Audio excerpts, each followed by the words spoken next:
Good morning, everybody. It is Saturday, August 24th, and we are out here pretty early this morning checking the garden. You can hear a little bit of background noise behind me. I'll spin around. That sun's really bright back there, but they're mowing hay over here in the field around the garden. But I came down here to check things out. I got kind of a busy day today. Amy and the kids are at a church conference volunteering all day today, so I'm going to try to get everything around the farm taken care of. I may try to pickle some okra later. I've got a whole list of things I need to do, but I'm going to start off down here in the garden. So let's go check on the status of things here. It has taken a long time, but these tomatoes have finally started to turn, and I came over here 2 days ago and picked a half bushel. This garden's really starting to get out of control here. I've been traveling so much, but the purslane's still coming up here. There's still plenty of purslane there that I can harvest if I want to, but the grasses and weeds are starting to come up and take over certain areas. Here's where the beans were at. As you can see, we pulled all those beans, pulled soaker hoses, and this is ready to be ripped, but my tractor broke down on me, so I'm waiting on that. Once that's fixed, then I can come in here and rip this all up. The eggplants are starting to produce now. I guess they just are a slower to produce plant. I don't have a lot of experience with them, but that one up there's got one on it. The one up there's got a little one, and the eggplants up at my house also are producing now. These banana pepper plants are just hanging full, but I'm going to let them stay there because we're not quite ready to work them up yet, and it's easier just to leave them on the plant till we're ready to pick them and work them up. We've got several varieties of tomatoes planted here, and some of them are producing pretty heavily.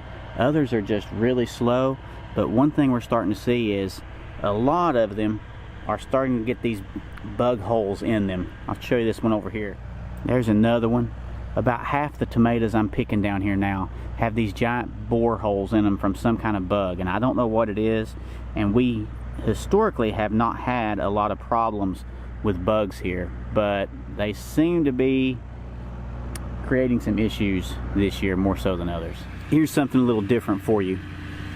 So these are ground cherries, and normally we pull these up, but I decided to let these go this year, and I'm going to harvest some, and we're going to try to do something with them. But these plants are getting pretty large.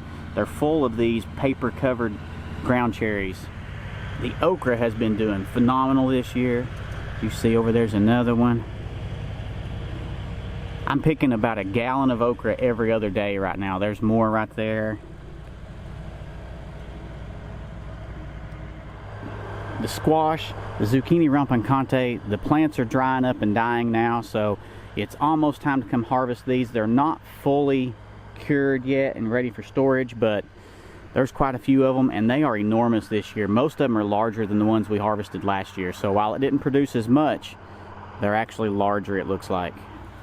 Alright, because we're losing so many tomatoes to, there's another one.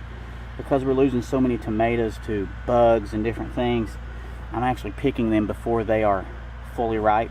That way I can take them home and I can set them out on a little cart that we have, and they're going to finish ripening, but typically they're less susceptible and they're less likely to have bug bites if you're picking them a little bit early as opposed to letting them totally vine ripen.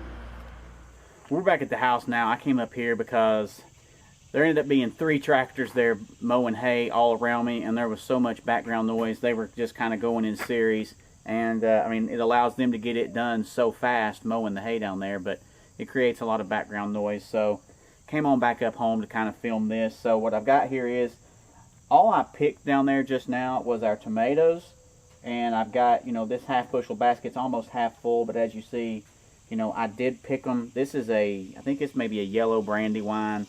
I can't remember. We had a couple of different varieties down there. Several. We had probably 7 or 8 varieties down there, and I can't remember exactly what everything was, and because all the tags faded, I couldn't look at the tags, but I picked them still a little green because of all the bug holes. So like, take a look at this one. Something was eating all over this one, and I mean, it's bore holes all in it, and they're going way down in there. So this tomato, even though the other side looks pretty good, it's going to end up rotting really fast because of those holes in it. So, but I picked, that's really the worst one that I've got here. Oh, I did pick one cucumber. The cucumbers are dying down there. So I did succession planting of the cucumbers, but the second planting doesn't seem to be really coming on and doing anything, and so I don't know, may not produce, but that's all right. Anyway, got quite a few tomatoes here. I'm gonna take them down and get them set out. And the other thing I started picking up today that this is really the first time I've done this, is we always have a lot of wild ground cherries come up in all the gardens, and they grow wild all over the farm here.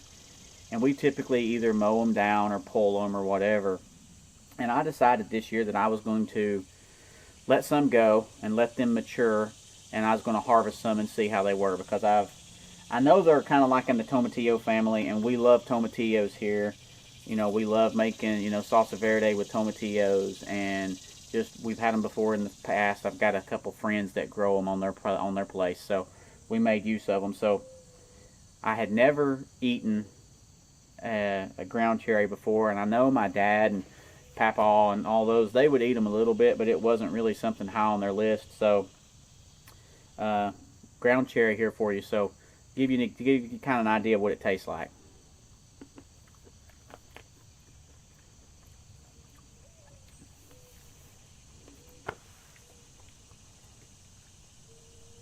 Man, I can't describe that flavor. The initial explosion. So it's got a, you know, first of all, it's got this paper husk on it, kind of like a tomatillo. You peel it back, and then you've got just this beautiful colored little, looks like a little tomatillo. When you bite into it, it's got a bunch of tiny seeds. I'm grinding them up right now. They're not like blackberry seeds. They're not like stick in your teeth all day long kind of seeds, but they're just really small, like, you know, like you think of tomatillo seeds too. The first bite, when you first bite into it and it explodes, I've never tasted anything that tastes like that. I don't know how to describe it. It's kind of a fruity, it's very fruity, but it's a very intense citric acid kind of fruity. It's high acidity, bitter, kind of think of a pineapple or something like that, that when you take that first, or not even an orange, but, you know, something along those lines, when you take that first bite, you've got that, you got that tart citric explosion going on, and then it mellows out, and you have this kind of really intense tomato taste coming on. I don't know how to describe it. It's so different, and I don't know. Let me see if I can find another one. Some of these here have been laying on the ground for a while, and they're not that good. I'm just trying to find a good one here. There's a good one, looks like. So, God, man, it is such an extreme difference. That bam, that tart, bitter explosion when you first bite into it, followed by that mellow tomato aftertaste kind of thing. It's hard. I can't explain it. It's good. I'm going to try to find a use for them, because I've got probably a dozen plants down there, and they're hanging full of these pods. So try to find a use for them. But anyway, that's what I got down there. I'm going to take you over here and show you our box beds up here and kind of give you an update on those, because I haven't done that in a while. So let's go over there. All right, I lied to you. In the last clip, I said I was heading straight over to the box beds to show that to you. I did. I came over here, but it was so blown out with sunlight that everything was, when I was exposed properly, everything else was dark, and then whenever I exposed it for the plants over here, then I was blown out. So I've waited till this afternoon and done a whole bunch of work around the house ever since then. But here I am over here in one of the box beds right now. First thing I'm going to talk about here is our poblano peppers. We love poblano peppers. I especially love poblano peppers. I like to roast them. I'll put them on hamburgers. My wife will use them in homemade salsa and different things like that. We just love the flavor of it. And I always grow my poblanos from seed. Most of what I grow from seed, but poblanos seem to just do incredibly well around here. And I don't know why I have so much better luck with poblanos than I do some other types of peppers out there. But there's a plant back here behind me. You probably can't see a lot of it. It's got some great big poblano peppers on it. These here are hanging full. You can probably see quite a few there. They're not big yet, but they're getting there. I've got several bell pepper plants here. A couple of them. This one here is not very big, but it's got big old bell peppers on it. I got another one here that's not producing. I've got two more back here behind me. On the other side of the poblanos, I've got two mitoyo eggplants. I also started those from seed. These are different than your long eggplants that kind of look, you know, kind of a zucchini shape or whatever. I don't know what the difference is as far as, I haven't tried them side by side. Now this year I've got the mitoyos that I grew from seed, and then I've got a couple of the long slender eggplants that I bought at a local nursery just to try something different. So I may do a side-by-side comparison with those to see, but you know, we do really enjoy our mitoyo eggplant. They taste fantastic. All right, so here beside me I have got something that I had never heard of until about a year ago, and I was traveling and saw this on a menu and decided to try it. And then shortly after that, we had some friends come over and they started talking about shishito peppers. And I had never heard of them until I ate them on that business trip I was on. And then our friends started telling us all about them. And so I was like, well, I'm going to try growing some. So I started some from seed. I've got 3 plants here. They were really slow to come on, but they are now just hanging full of peppers. I've got to figure out what I'm going to do with all these things though. I have sauteed some of them one time. That's the way I had them on my business trip, was basically just pan sauteed. I don't remember, they had some kind of like an Asian garlic seasoning or something like that on them, I forget, or sauce on them, but they were really good. The one thing to say, if you're unfamiliar with shishitos, to me they're mild. They're not hot. I mean, they're probably comparable as far as heat wise to maybe the poblano, but they are a much thinner wall pepper. I mean, they are not thick wall like a poblano or a bell pepper or anything like that. They're more probably what I'd consider to be, if you're familiar with like pepperoncini peppers, like a lot of places you go, if you go get a hoagie or a sub or a grinder, depending on where you're at, they call them different things. A lot of times they'll give you a pickle spear and a couple of pepperoncini peppers. That's kind of what these remind me of as far as the thin wall that they have. But like I said, there's not really any heat to them in my opinion, but they do have a really good flavor. So I got to figure out what I'm going to do with all of them, because this thing's hanging full of shishito peppers. Let's go on over here to the other box bed and we'll show you what's in there.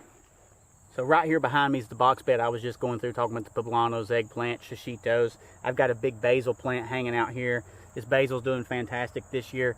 And then over here I've got 3 or 4 cayenne peppers. No, there's 3. The 4th one died over there. So they are just now starting to set on peppers. We love to dry. I mean, cayennes are they're famous for drying them and then grinding them up either into a pepper powder or just a crushed red pepper flakes that you put on when you're cooking, or put them on, a lot of people put them on pizzas and things like that. My purple Russian cabbage is back over there behind this Japanese beetle trap. I can take that down because the Japanese beetles are gone now, but I got some purple Russian cabbage over there, or purple Russian kale over there. I think that's the name of it actually. And I've let it go all summer. We stopped harvesting it because the slugs and beetles and things started getting on it. But what you can't see is on the other side of the big plant, I went through about 2 weeks ago and I cut it off down at the base. And I was thinking about just pulling the whole root ball up, but I decided just to leave it. And so what happened is I came back out about a week later and it was sprouting new growth out of it. And amazingly, doesn't appear to be any slugs or beetles or anything or bugs eating on it right now. So I may be able to grow this kale year round here in our climate, because I often start planting kale in September and it'll grow and I'll harvest it all the way through April or May. Well, this is the first time I've ever had kale make it all the way through the summer and not bolt or not just die from the heat. So that's pretty, I'm looking forward to seeing how that kale does. I've got a couple tomato plants back here from me. I started these from seed, and my label said large cherry pepper, or large cherry tomato, but they're not. They're something else. I have no idea what they are because they're starting to form into great big tomatoes. So I have no idea what it is. And then on the other side over here, I've got a dill plant that is that's in bloom. I had one right here that went to seed, and I pulled it out and we saved the seed, and I took a bunch of the leaves, I guess you call them leaves, and I dried them. That one over there is starting to bloom. I'm just going to leave it, let it do its thing. You know, if we make any more pickles or pickled okra or whatever, if I decide to use dill for it, I can cut the stems, I can cut some of the stalks off, and I can actually use those to get the dill flavoring. And then I always come back and I collect as many seeds as I can, because we'll actually even put those seeds in when we make dill pickles or relish or, you know, pickled okra, that sort of stuff. But that's pretty much it for the box beds. I've got another box bed down there that had the little sun sugar gold tomatoes in it. There were probably 6 or 7 plants in there. I ripped them up, got rid of them. And I was going to start planting turnips and radishes and things in that one. I just haven't gotten to it yet with all my travel. So that's kind of the walkthrough of the box beds here, and then what you saw down at the other garden. And yeah, I think that's probably going to do it for this video. This is probably going to be a pretty long-winded video, unfortunately. Just kind of walking you through where the garden's at, status of things, and kind of where we're at here. Thank you for watching. I really appreciate it. Please drop a comment below. Let me know what you think, how your garden's doing. If you haven't yet, I'd really appreciate it if you go in and you hit that subscribe button. And if you want to be notified every time we upload a new video, you can hit that bell. Thank you for watching. Have a blessed day. Happy gardening.